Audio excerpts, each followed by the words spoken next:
Bienvenidos a Alemania con acento, el programa de entrevistas de DW Deutsche Welle. En este espacio entrevistamos, tenemos como invitados a latinoamericanos que viven en Europa y se destacan por lo que hacen. Y hoy con nosotros un personaje que lleva su cámara a todos lados, es un cineasta. Le vamos a preguntar qué mirada tiene a través de la cámara, que seguramente es bastante diferente al resto de lo que uno encuentra en Europa. Es realmente conocido, ha hecho una gran carrera no solo en Alemania, sino en América Latina y también en el resto de Europa. Es argentino, mi invitado hoy, cineasta argentino, Ciro Cappellari. ¿Qué tal? Muy bienvenido. Hola, ¿cómo estás? Bien, ¿y vos? Muy bien. Vamos a pedirle disculpas a nuestros televidentes que nos ven desde México hasta Tierra del Fuego, porque hoy va a haber mucho acento argentino, pero sí, no lo vamos a poder evitar. Sí, que no sale el lunfardo, no podemos... No, vamos a tratar de ser neutro. Fotógrafo profesional, camarógrafo, director de cine, guionista. ¿Se me olvidó algo? A veces me tocó ser productor por obligación, porque no me quedaba otra. Pero principalmente soy director y autor. Es decir, es lo que me dedico ahora. Y camarógrafo, porque creo que te hiciste famoso, años, ¿no? Sí, fui muchos años camarógrafo, porque fue un desarrollo natural, porque era fotógrafo cuando era joven. Cuando empecé a hacer cine tenía facilidad con la imagen, tengo una creatividad muy visual. Así que fue como entrar a hacer fotografía para otra gente, fotografía de cine para otros directores muy fácil, y hice una carrera como director de fotografía. Pero mi trabajo principal siempre fue la dirección, es decir, la realización de mis propias películas. Que ya vamos a hablar de eso, y tenemos una película también para sortear, que no sé si la tengo acá, pero ya me la van a traer en el primer reportaje que tengamos. Camarógrafo, suena un poco. ¿Hay otra palabra para camarógrafo? Sí, el camarógrafo en la industria cinematográfica, por ejemplo, en la industria argentina, en la industria norteamericana también, el camarógrafo es el operador de cámara. Quien hace las luces, la fotografía del film, el look del film, que hace que el que diseña la fotografía del film es el director de fotografía. Está bien. Es decir, una diferencia simple. En Alemania se usa la palabra camarógrafo para todo, porque generalmente el director de fotografía es también el operador de la cámara. Está bien. Cosa que no pasa en otros países, en Francia, en Inglaterra, en Estados Unidos, en Argentina. Trabajan los directores de fotografía haciendo la luz y dirigiendo a los operadores, que son los camarógrafos. Ciro, ¿en qué trabajo, en qué puesto te sentís más orgulloso con lo que haces? Donde decís, esto es lo mío, porque tenés una carrera totalmente polifacética. Ya vamos a hablar, empezaste como fotógrafo, fotógrafo de grandes personalidades en Europa. Tenés fotos, has hecho fotos para los Rolling Stones, para cancilleres alemanes, para personajes realmente que... otros fotógrafos quizás no tendrían un acceso tan directo. Por eso te pregunto, si te tuvieras que presentar vos, ¿cuál es tu gran orgullo, Ciro? Bueno, empieza cuando era muy joven, más o menos a los 12 años, mi padre me regaló una cámara fotográfica porque yo lo deseaba, y empecé a hacer fotografía. Muy pronto me di cuenta de que me interesaba más la fotografía en movimiento, que la fotografía fija no era algo que me atraía demasiado, pero porque me interesaba y porque me gustaba, trabajé con fotografía. Empecé a hacer fotografía como amateur. Más o menos a los 15 años decidí que iba a hacer cine, pero no sabía cómo iba a hacer cine. Vivía en la Patagonia. Más de la cámara de Super 8 que tenían mis padres no tenía. Ni siquiera en la capital. No, yo vivía en Bariloche, en el sur. A los 17 años fui a la capital a estudiar, pero era una época, cuando terminé el secundario, pero fue una época muy dura en la Argentina. Claro. Era el año 77. Traté de estudiar en el Instituto Nacional de Cine, me entré en un en una escuela de cine experimental, empecé a hacer cine experimental, a aprender, pero la situación en Buenos Aires era muy difícil, la sufrí también. La persecución, fui muy maltratado en Buenos Aires, y mi familia me pidió que vuelva. ¿Por qué fue difícil? Esta pregunta te la quería hacer después, más tarde, pero ya que lo decís, ¿por qué fue difícil? Fue una cosa muy... lo que me pasó en Buenos Aires no fue político. Yo era parte de grupos de estudiantes, de la Unión de Estudiantes de Secundarios, que era un grupo político secundario de Bariloche. Cuando fui a Buenos Aires nadie sabía de eso, pero por casualidad me agarró la policía en la calle a la noche y lo pasé muy mal. Como yo tenía ese pasado político, mi padre era perseguido políticamente, mi familia me pidió que no me quede en Buenos Aires por mi seguridad y que me vuelva a Bariloche. En ese momento decidí que iba a hacer todo lo posible por salir del país lo más pronto posible. Eso tardó 3 años. No hice más fotografía, no estudié más cine, sino que hice el curso de instructor de esquí que hacen claro, los para el resto de Latinoamérica la Patagonia es un lugar de esquí. Bariloche es un centro de esquí. Claro. Pero con el objetivo de viajar fuera del país, porque por eso sí, por la situación del país, mi padre no se fue del país, pero se exilió dentro de la Argentina, es decir, vivió casi 2 años escondido dentro de la Argentina. Fue una época muy dura para nuestra familia y para el resto del país. Fue muchos amigos desaparecidos. Realmente fue una toda una generación intelectual que no existió, que no existe, ¿no? Claro, hay gente que hacía cosas buenas. Mi padre fue perseguido porque era el director de un programa de medicina social. Solamente por eso fue perseguido. Así que realmente para mí en ese momento la Argentina no era el lugar donde yo me quería desarrollar. Mi familia estaba de acuerdo por mi pasado como activista político en el colegio secundario.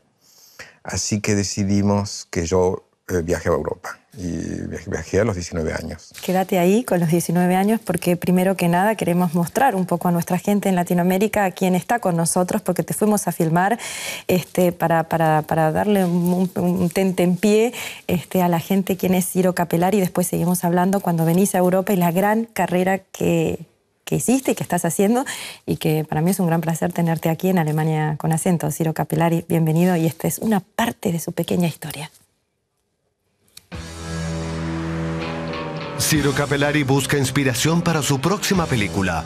Cámara y trípode son para él indispensables. A mí me gusta sacar la fotografía y la necesito para hacer investigación. Por ejemplo, ahora estoy haciendo una investigación sobre grafitis.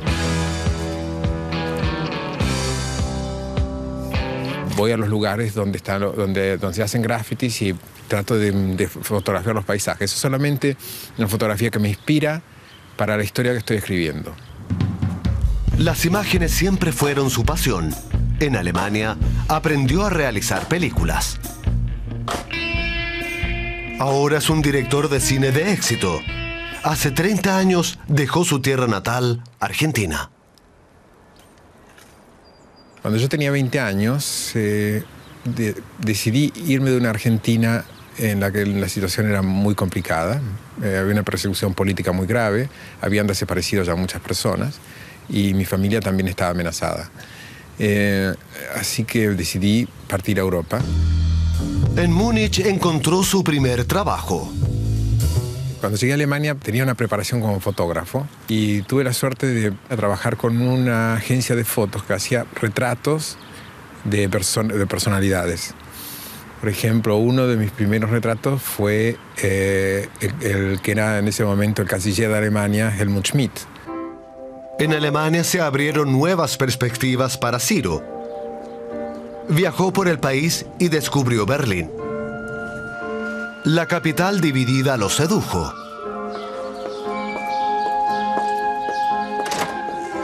Desde entonces vive aquí.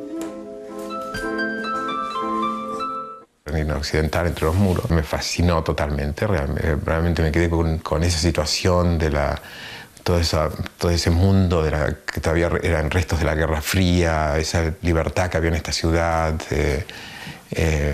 todo el movimiento de música que había en Berlín en esa época. Así que decidí venir a Berlín y empecé a estudiar en la Escuela de Cine de Berlín. Actualmente Ciro está escribiendo 2 guiones.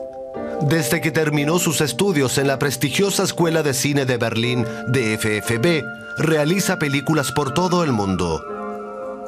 Yo soy un cineasta argentino-alemán. Creo que argentino porque todavía mantengo mi cultura muy fuerte en lo que hago. Y alemán porque fui influenciado durante los últimos 30 años viviendo aquí. Su experiencia de vida entre 2 continentes representa una fuente infinita de ideas para sus historias. Su familia en Argentina está siempre en sus pensamientos. Con el tiempo, aprendió a convivir con la nostalgia. No me siento realmente lejano de la Argentina. Extraño, por supuesto, pero cuando te vas de tu país aprendes a vivir con ese sentimiento de extrañar. Ya no Es decir, siempre duele un poco, pero sabes manejarte con eso. Ciro Cappellari, un cineasta entre las fronteras.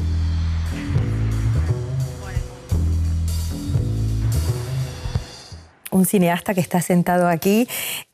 Ciro, no parás de trabajar. Escuchamos en el reportaje, ya vamos a hablar de otros proyectos. Está lleno de proyectos. Trabajás muchísimo en Alemania, en Europa, y también tenés proyectos con Latinoamérica. Pero lo que me interesa, porque vos empezaste la carrera y sos muy reconocido en este país.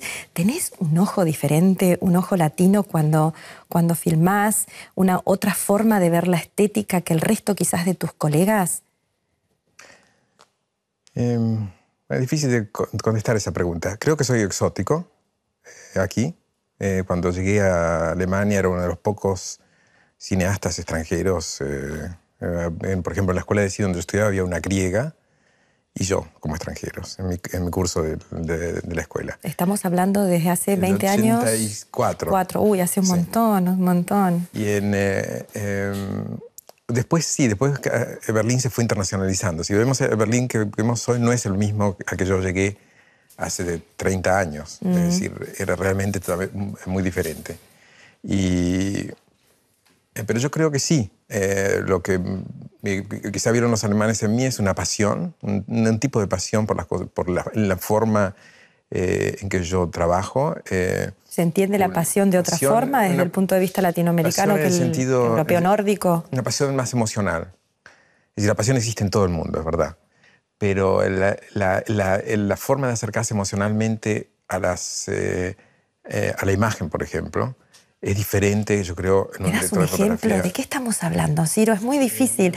No somos camarógrafos, no somos personas que manejan también la imagen, pero... Va más allá de lo técnico. ¿Cómo te lo explico? No es solamente lo técnico, no es hacer un cuadro y poner la imagen, sino tu relación con los actores. Cuando trabajas en una ficción, yo espero del director de fotografía, y yo lo he hecho como director de fotografía, creo una relación con el actor. El actor tiene que sentirse en una relación muy íntima con la cámara, con el operador de cámara, con el director de fotografía, porque es su público en ese momento, es su audiencia, es a los que él le entrega su trabajo. En esa relación es muy importante un cuidado muy grande a nivel psicológico, personal, emocional, y en eso se diferencian mucho los caracteres de los directores de fotografía. Está bien. Pero hay también grandes directores de fotografía alemanes que han logrado eso. Claro, y que has trabajado con ellos. Sí. Hay dos proyectos que quiero hablar con vos que a mí personalmente me interesaron muchísimo, y uno... un proyecto, vamos a sortear, es un proyecto, es una película que dirigiste vos con uno de los directores de fotografía, camarógrafos quizás más reconocidos mundialmente, que se llama Michael Ballhaus. Es una película que se llama In Berlin. Sí. Contame vos, Ciro. Esa película. Contame vos porque la vamos a sortear, ¿eh? Yo lo conocí a Michael a través de su hijo, que fue asistente de dirección mío en películas que yo realicé, que es Sebastian Ballhaus. Sebastian creció en Estados Unidos porque su padre vivió más de 30 años entre Los Ángeles y Nueva York haciendo películas en Estados Unidos.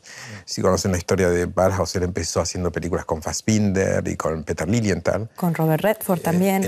No digo aquí en Alemania. Está bien. Y luego lo descubre Scorsese para una película que tenía que hacer. Lo descubre porque le piden un director de fotografía que trabaje rápido y que sea muy expresivo. Y claro, conocía el trabajo que hacía él con Fassbinder, que era una máquina de trabajar, que hacía todas las películas rapidísimo, y lo tomó. Y en Estados Unidos fue un boom, quedaron fascinados con él, y comenzó una carrera en Estados Unidos, una carrera muy exitosa. Trabajó con Nichols, con Robert Redford, con Coppola, con Scorsese. Te llamó a vos para hacer esta película, que es un documental sobre Berlín. Claro, nos conocíamos y conocía mis trabajos. ¿Pero qué te dijo? Ciro, quiero trabajar con vos. No, te cuento la historia. Porque él volvía a vivir a Berlín. Después decidió retirarse del cine de Estados Unidos y volver a vivir en Berlín. Cuando decide eso, le preguntan hacer una película sobre su Berlín, sobre el Berlín que él redescubre cuando llega acá. Pero él me llama y me dice, Ciro, mira, tengo un problema. ¿De qué estamos hablando? Del 98. Está bien. No, perdón, 2000, me equivoco, no, 98 no, 2008, perdón. 2008, está bien. no sé si 2028 hice la película Sin Querer en Argentina. Cuando me pregunta, dice, mira, yo no soy director, no he hecho nunca documentales y tampoco viví en Berlín 25 años. Vos viviste 25 años en Berlín. ¿Por qué no hacemos una película juntos y nos mostramos el Berlín que cada uno conoce? Uy, impresionante. Que cada uno recuerda. Mientras que contás la historia, tengo una foto que trajiste con él de Fassbinder, de Ballhaus. Espera, acá te veo. Es con él, ¿no? Mire, a ver, señor director, si me ayuda. Esto es Berlín. Esto es Berlín, al lado de la Gedächtniskirche. De la iglesia rota, como se llama. Sí. A ver, señor director. Michael Ballhaus y Ciro Capellari. Impresionante, ¿eh? Qué dúo. Bueno, seguí contando. Dale, Ciro, que bueno, entonces, nos acercaba una admiración, una gran admiración de mí por él, porque es uno de los grandes directores de fotografía europeos. Yo trabajé con otro gran director de fotografía que hizo mi película Sin Querer en la Argentina, que se llama Jürgen Jürges. Pero él era uno de los para mí, de los más respetados. Cuando llega con este proyecto, yo me entusiasmé. Y él me dice, a mí me encanta la fotografía que haces vos como director de fotografía y como director. Haces unas imágenes muy fuertes, lo hacemos juntos. Y me convertí en codirector con Michael, haciendo una película sobre mi ciudad, sobre mi segunda patria, digamos. Berlín. Que es Berlín. Y con esa relación de él de volver a descubrir su propia ciudad. Está bien, que nos pasó a todos, porque después vamos a ver el tráiler ahora que lo tenemos preparado para que la gente sepa qué sorteamos y si lo ganan, qué les espera. Y ya me vas a contar también de ese Berlín tuyo, In Berlin. Vamos a ver In Berlin.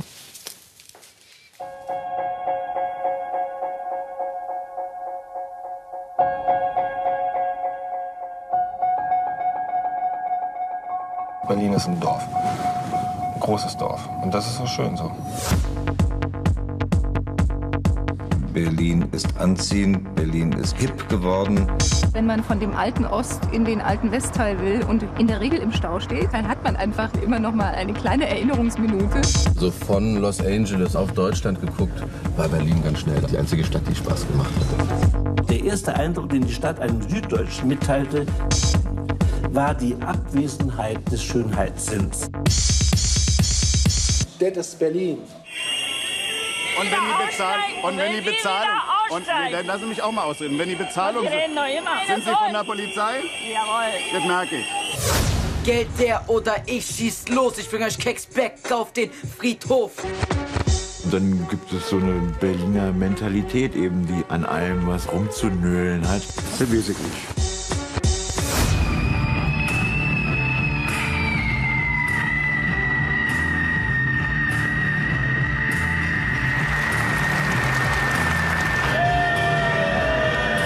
Eigentlich lebe ich nicht in Berlin.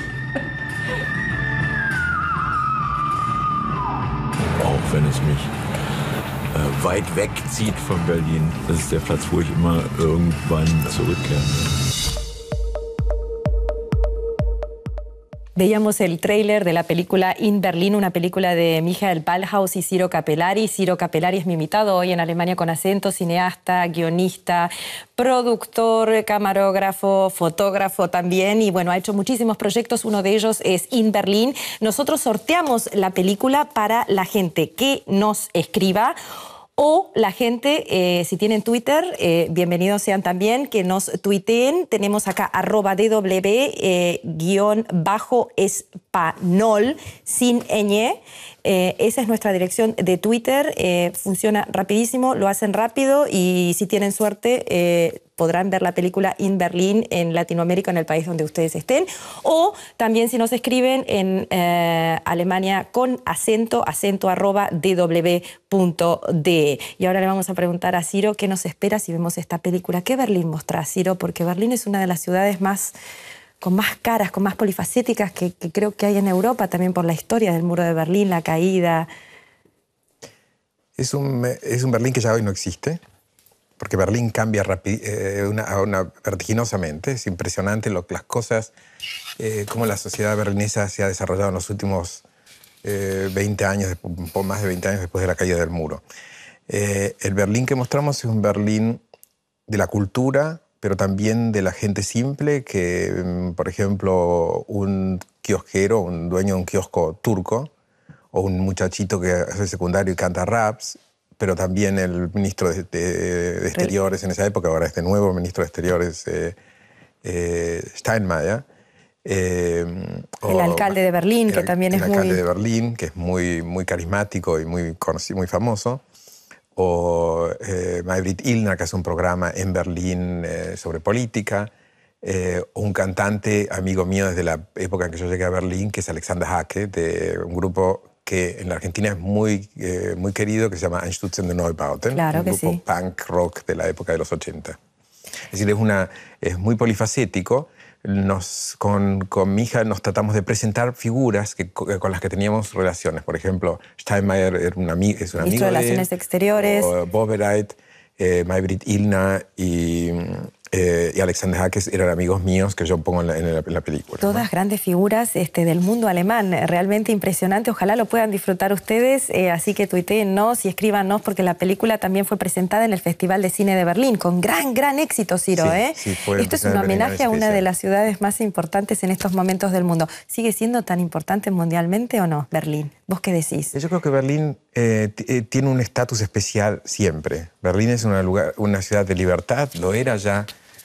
La pequeña isla, es decir, el occidente se esforzaba en que dentro del muro de Berlín se viva una libertad que no se vivía ni siquiera en Occidente.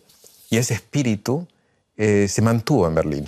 Y se mantuvo también, ahora se agrandó un poco con Mitte y la parte de ciudad, pero se queda todavía aislado dentro de una provincia que es bastante conservadora, bastante cerrada, bastante alemana, entre comillas. Es decir, con eso quiero decir poco no internacionalizada, no tan cosmopolita.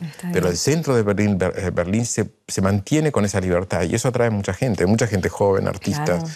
Cantidad de gente. En el barrio donde yo vivo ahora, en Kreuzberg, es impresionante la cantidad de gente que está llegando de España, de Italia, de Estados Unidos, de Francia, de diferentes partes del mundo. Es decir, Berlín atrae, y atrae todavía porque da ese espacio, porque es un símbolo de libertad. No importa de dónde sos o no importa de dónde vengas, siempre vas a tener tu lugar, ¿no? Que es el gran eslogan de esta ciudad. Claro, estás bienvenido, y para Alemania es algo raro. Claro que sí. No es un país anfitrión en general, ¿no? No, creo que no están acostumbrados. Tiene una historia Alemania, nunca tuvo colonias, o trató de tener colonias, pero nunca fue realmente un país colonialista. Fue un país cerrado, casi al borde del este, con muchos conflictos, también como en sándwich entre Rusia y Europa Occidental. Es un país que nunca tuvo un desarrollo cultural o político para abrirse internacionalmente. Sí, es un país de grandes pensadores, de grandes cabezas, que, bueno, conocemos los filósofos y... Claro que sí. Pero es un país que tiene una cierta dificultad con el extranjero. Sigue teniendo... Uy, ya te voy a preguntar. Quiero cambiar de tema un segundo porque el tiempo pasa y quiero también acercarles a nuestra gente en América Latina otro gran proyecto que has hecho, que cuando lo leí yo, cuando vi la película, me pareció impresionante que hayas conseguido filmar durante 2 años seguidos dentro del Vaticano, filmando una película que se llama Francisco y el Papa. Mira, voy a mostrarte una foto, a ver, señor director, si me ayuda, para que vean ustedes qué cercano estaba Ciro Capellari con el antiguo Papa, Benedicto XVI, alemán, donde Ciro tuvo la posibilidad, yo no sé cómo conseguiste esas licencias, esos permisos para trabajar en el Vaticano, te felicito. No sé. Una pesadilla, casi que era morir en el Vaticano, porque... El Vaticano es como yo pensaba en Kafka, en el castillo de Kafka, porque era como nunca llegar. Era nunca llegar a lo que querías. Siempre tenías que hacer compromisos. El Vaticano es muy estructurado para protegerse, muy bien estructurado para protegerse. Y el trabajo de acercarnos al Papa solamente fue Pero te durísimo. puedo hacer una pregunta antes de que cuentes un poco la historia. La idea original era hacer una película sobre el Papa, acompañar al Papa Benedicto XVI en ese momento para hacer un documental. ¿Cuál era el origen de tu acercamiento vos hacia el Vaticano y estando trabajando 2 años cercano al Papa, pero también al mismo tiempo no tanto, porque no te dejaron acercar? Bueno, el proyecto es muy especial porque es un productor, Peter Beckert, que investigó durante 2 años para hacer una película sobre el Papa alemán. Esa era la idea. Una empresa muy importante en Alemania, Constantin Film, decidió financiar y producir la película. Y yo fui a Roma. ¿A vos? Sí, me pidieron, Ciro, ¿podés hacer eso? Pensaban, bueno, por supuesto me eligieron porque pensaban que yo lo podía hacer. Y me mandaron a Roma sin guión, sin ninguna idea de lo que íbamos a hacer. Había alguna esbozo de qué se podría hacer, pero no había contactos, no había nada. Así que con este productor y con otro productor alemán que fue el productor ejecutivo Norbert Preuss, empezamos a hacer el trabajo de preparación. Y por suerte, el Papa no me abrió las puertas como yo esperaba. Si para hacer una película sobre una persona necesitas realmente estar cerca de esa persona. Una persona muy hermética, un mundo totalmente diferente a lo que... Y no sé qué pasaría hoy con Bergoglio. No sé si le abriría las puertas. Ya te pregunto, esperaba. Pero Ratzinger, el Benedetto XVI, era muy cerrado y él es muy difícil. Me daba un espacio excepcional. Por ejemplo, filmarlo cuando él paseaba en el jardín, filmarlo, viajar con él a África, viajé con él a Tierra Santa, con la comitiva periodística. Pero no era la cercanía. Entonces empecé a buscar otro protagonista y encontré al protagonista, que era un niño, Francesco se llama, casualmente. Como el Papa. Como el Papa siguiente, no lo sabíamos. Y Francesco es un niño que cantaba, ya es grande, cantaba en el coro de voces blancas del Vaticano. ¿Qué es? Yo no sabía, cuando leí la historia, yo no sabía lo que son las voces blancas. El coro de la Capilla Sistina es el coro más antiguo del mundo. Tiene más de 150 años. En un principio estaba formado por eunucos. Para mantener la voz fina de los hombres, se los castraba. Eso dura hasta el 1700 y algo, cuando deciden no utilizar más... Creo que el último eunuco se murió en el siglo pasado. Así que leí por tu historia, 1919 el último eunuco. Sí, exacto. En 1919 muere el último eunuco del coro, porque deciden, ya en 1878, que deciden hacer un coro de niños de eso. Porque ya se veía mal el hecho de castrar hombres para el canto, ¿no? Pero, ¿y entonces? Y se convierte en un coro de niños de voces blancas. La voz blanca es el niño antes de ser hombre, antes de cambiar la voz. Cada vez cambia más temprano. Hace muchos años cambiaban a los 13, 14 años, ahora cambian ya a los 12. Ah, bueno. Y encontré un protagonista que tiene una voz fascinante, pero que estaba en ese momento casi al borde del cambio de voz. Y me pareció interesante que él fue elegido para cantar un solo para el Papa, pero él no sabía si a final de año iba a tener la voz para poder cantarlo. ¡Qué maravilla! O sea, que lo acompañaste a él y contaste... Entonces acompañé a ese niño por un lado y al Papa por el otro. Es decir, como dos historias paralelas que se unen al final en una cosa tan simple como cantar una vez en su vida para el Papa. Es una película que se presentó en todas partes del mundo, grandes festivales, se puede ver también en América Latina. Francesco y el Papa se llama... Sí. Solo queda recomendar la película, porque la verdad es maravillosa. ¿No? Que es maravillosa. ¿Cómo? Y ahora, claro, tenemos un Papa, vos sos argentino, estuviste en el Vaticano, viste cómo es la vida cotidiana en el Vaticano. ¿Qué te queda de esa experiencia? ¿Sentimientos encontrados? Somos católicos, viste a la iglesia muy de cerca. ¿Qué te llevas fuera desde el punto de vista del cine y del guión y de la cámara? Bueno, para mí era importante. Yo vengo de una familia de origen italiano.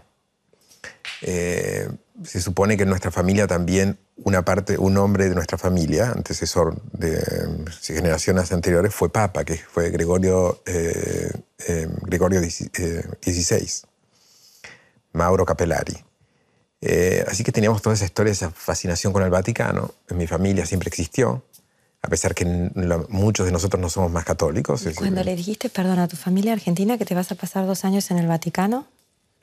les encantó. Mi padre es ateo, pero a él le fascinó. Él es hijo de un italiano, un emigrante italiano, y le fascinó. Así que para mí también fue un descubrimiento impresionante entrar dentro de ese mundo de los secretos, de ese mundo del misterio, ¿no? Que el misterio es algo muy importante en la Iglesia Católica.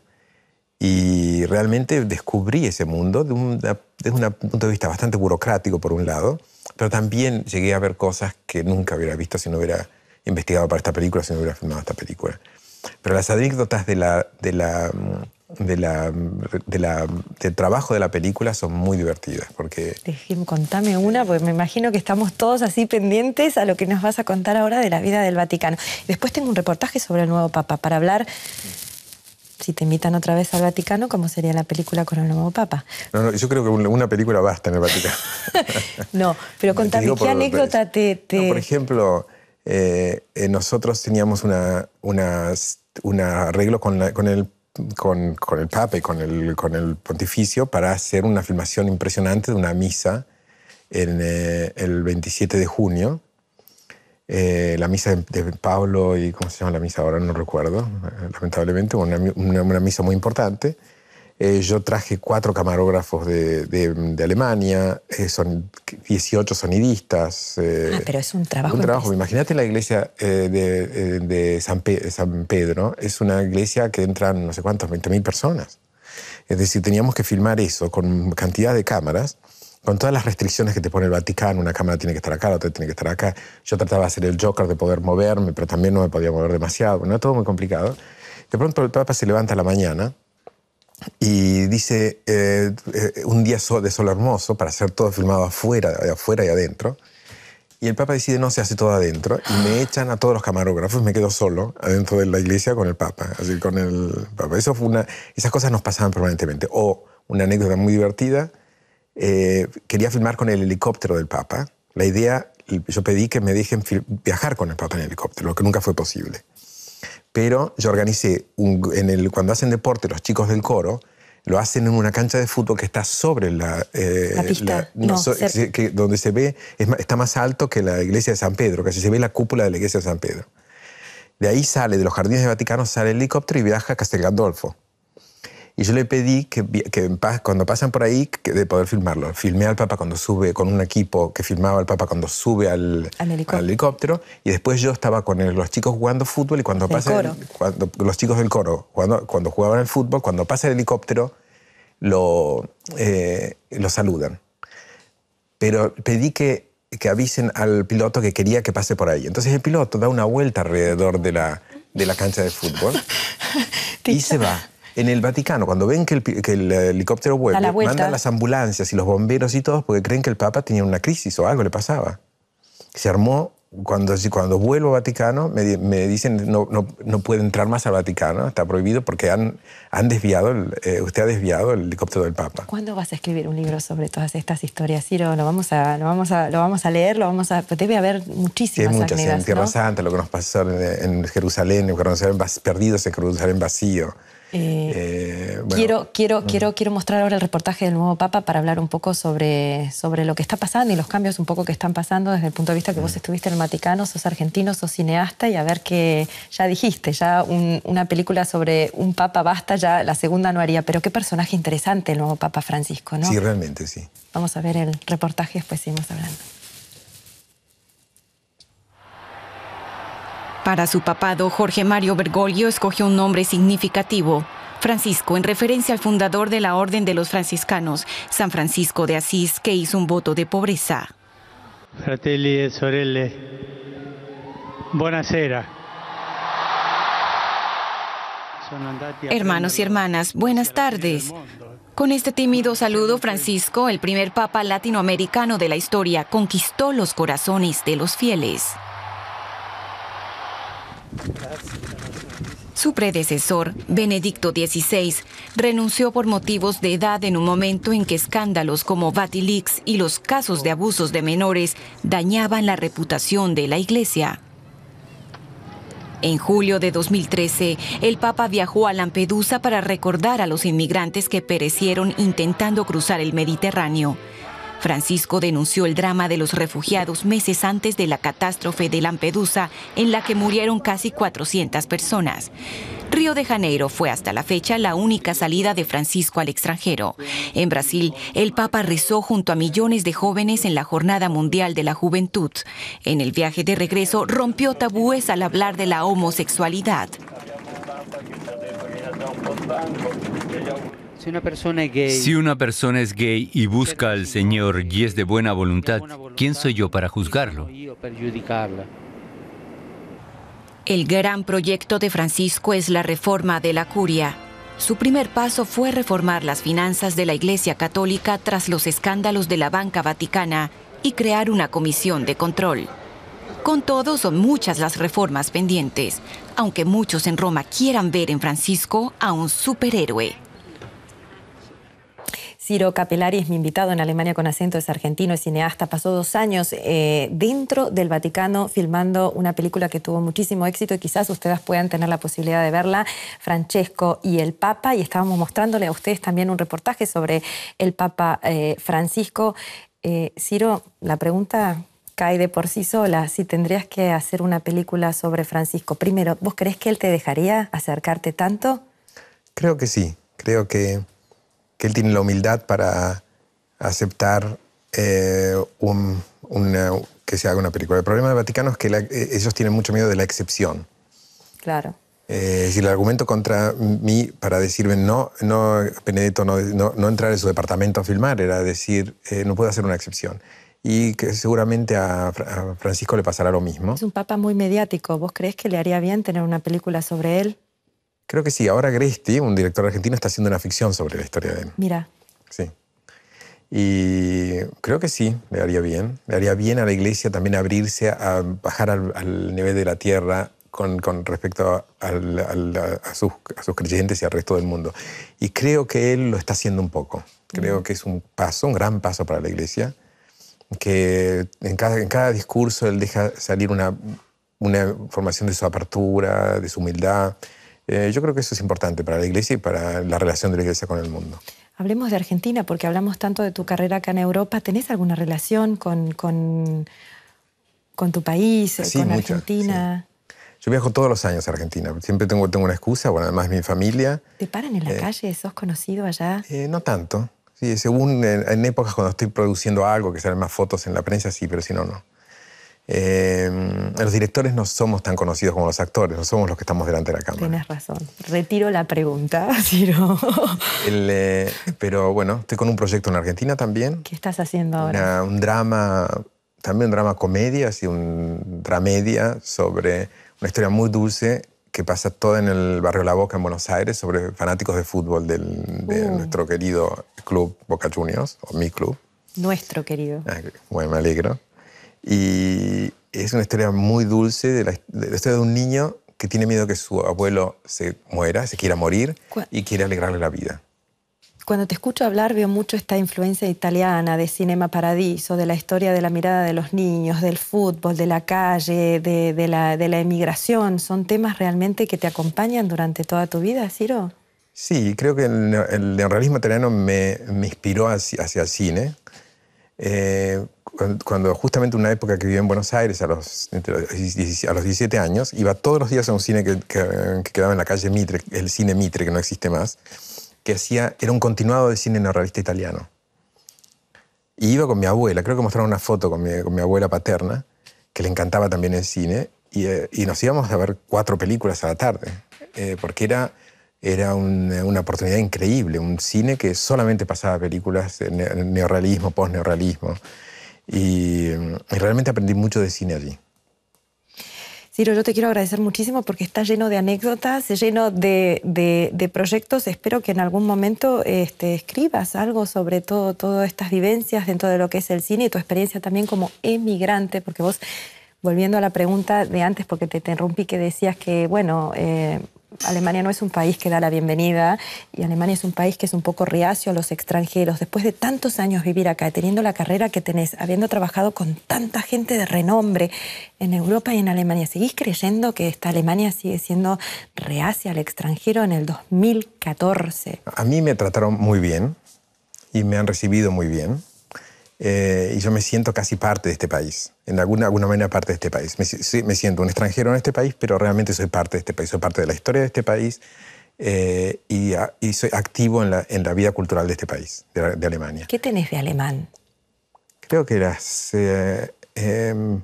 que me empujaron a tener un poquito más de sentido de la perfección, que ya lo tengo por mi signo, pero creo que soy como más perfeccionista que antes, es una cosa muy mental. Y trato de no olvidarme que tengo un corazón. Que sería la parte latinoamericana. Sería la parte que traje de allá. Bueno, pero el corazón también existe acá y Alemania se ha modernizado a pasos agigantados y creo que las nuevas generaciones son realmente muy interesantes. Es impresionante observar durante 30 años el cambio que ha habido en Alemania a nivel emocional. Yo creo que tiene que ver con las generaciones, tiene que ver con la herencia del dolor de la guerra, de la Segunda Guerra Mundial, que para sacarse eso de encima, para salir de ese conflicto emocional, necesitan generaciones. Y ahora está pasando. ¿Contento con los cambios en los últimos 20 años en la Argentina? Bueno, Argentina es un país con una situación muy difícil, sigue siendo muy difícil. No salimos de ciertas estructuras sociales que nos matan, las que marcan la política. Yo espero que realmente vaya adelante y que salgamos de esta nueva crisis que estamos viviendo. Te quiero agradecer nuevamente, Ciro Capellari, por haber venido acá a Alemania con Acento. Que sigan los éxitos. No hablamos de este proyecto, pero sé que estás haciendo algo también en la República Dominicana. ¿Cómo se va a llamar la película? 3 mujeres de negro. Uy, ya vamos a estar pendientes de tus próximos proyectos. Y a ustedes, gracias. Y a ustedes, decirles también gracias por haber estado con nosotros en una nueva edición de Alemania con Acento, donde entrevistamos a latinoamericanos que tienen una historia para contar. Y en esta edición sorteamos la película de Ciro Capellari con el gran camarógrafo Michael Ballhaus, que se llama In Berlin, que fue presentada en el Festival de Cine de Berlín. Así que tweet, tenemos la dirección, a ver si me ayuda, señor director, @dw_espanol sin ñ, y si no, acento @dw.de Twitter, o nos escriben. Twitter va más rápido y quizás tengan más chances, así que aprovechenlo. Ciro Capellari, muchísimas gracias. Gracias a vos.